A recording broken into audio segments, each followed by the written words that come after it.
together this little itinerary. It's $7,799 per person based on twin share, excluding the park fees. But just check out this itinerary. We've put together a flyer for you, which we can customize for you. You can send it out to your clients. But if you need it customized, you'll just need to tell Jane. Now, Jane will be emailing you. So if you want this customized, you email her back and say, Jane, can you really please customize it, and give her your contact details that you would like on the flyer. Basically, it starts day one, Nairobi International Airport. It does include your internal domestic flights. When you first arrive, you'll be transferred to the Hemingway's Nairobi. What a regal start, Hemingway's Nairobi. So you've got this lovely regal hotel. This is where you're going to spend your first night. It's a chance to kind of get your bags all unpacked and get yourself ready. These wonderful rooms. Each one of these rooms has its own little personality. It's kind of an ode to an actual early explorer. So after breakfast on day two, you're transferred to Wilson Airport. You're flying off, and you're flying up to the Amboseli Game Reserve, where your first game drive will be the transfer to the camp.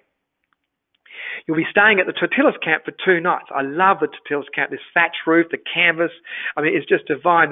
The areas where you're having breakfast and you can have breakfast in your room. The gorgeous views across to Mount Kilimanjaro are just divine. And the pool area, with the horizon pool, you're actually looking down onto a salt lick. You can't clearly see there, but there's wildlife down there as well. So you can be sitting in the water, enjoying a glass of wine with your binoculars, taking it all in.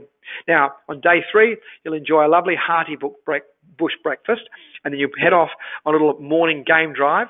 You'll have lunch back at Tortillas Camp, and then you'll have an afternoon sunset game drive. So you won't kind of meet sunset straight away. In fact, you might get out and do a little walking safari, should you wish, and you can also have sundowners at the end. So what a great magic finish, your first day, full day of safaris. Next day, sunrise game drive. You can never get enough of this. And of course, after that, a lovely relaxing breakfast back at camp, and you'll pack up and we'll head to the airport. You're flying out. You're going to Lake Apia. Now, Lake Apia is a 75-minute flight up to this Lower Saba Conservancy. Now, at Lower Saba, you're going to stay in that tented camp. I just love these tented camps. And the views here, there's only 12 of these. This is the main restaurant. This is the bar area. And when you're staying here, this is your room. This is your room, and you're staying here for a couple of nights. Now, in the itinerary, it says 3 nights. But we've got a surprise. In the actual itinerary, it says 3 nights. Because what we're doing is you're going to spend your first 2 nights here.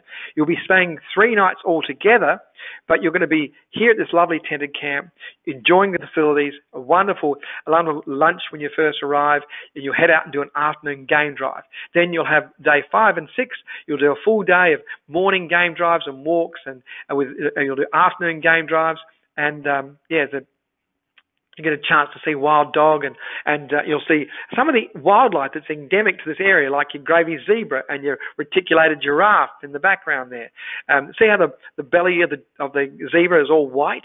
They've kind of ran out of paint when they were painting these guys. You also see greater kudu and the Basiga oryx as well. So some wildlife that is not seen in other parks. When people say, well, is one park the same as the other? No, they're very different. The bird life, the wildlife, all sorts of different wildlife. And at the end of the day, you'll have sundowners at the end of day 6. But this is where it gets interesting. Surprise, surprise, you're staying tonight in Lower Saba Starbed. Yes, what a nice surprise for your clients, eh? They come here, this is their bed for the evening. So it starts off, they'll come in here and they'll have a few cocktails. They'll enjoy a nice dinner. After dinner, they'll kind of come back to their room. Their bed's being made, and while they're waiting for their bed to be made, they'll actually have a nice shower. That beautiful shower, that great view, the smells. I mean, you can hear the sounds, the lions roaring, elephants trumpeting around the waterhole. That sound kind of just rips up and greets you. After you're all cleaned up, you'll kind of climb into bed. They would have pushed the bed out onto the deck, and these lovely star beds. At night, you'll see 40 million star restaurants. It's just fabulous. Next morning you wake up, you'll have lovely breakfast in bed, a little coffee to start your day, and what a highlight. What a great highlight. What a nice surprise you've organised for your clients. Then from there we fly to the Masai Mara National Park, and here you're staying at the Sands River. Now I love the Sands River property. That's the one that's got that 1920s feel. I mean, just the grandeur, the rooms themselves. It's just decadent. At the same time, it takes you back to Karen Blixen's days, and the outside shower too. Still that real rustic feel, but still all the luxury one would expect. So this is a great little itinerary. Of course, you'll have lunch when you arrive at the camp, and you'll do a little afternoon game drive, and then sundowners to finish off, none less. Sundowners every night, of course. Then days 7 and 8, days 8 and 9, you'll basically have bush breakfasts and morning game drives, afternoon game drives. You go and visit local villages, and maybe if you wish to pay a little extra, you can go and do a balloon flight. And you'll have final sundowners after a couple of days of this, and then from there, next morning, transported to the airstrip and onward journey home. So does that sound like an exciting little trip? I've got to tell you, I'm excited to get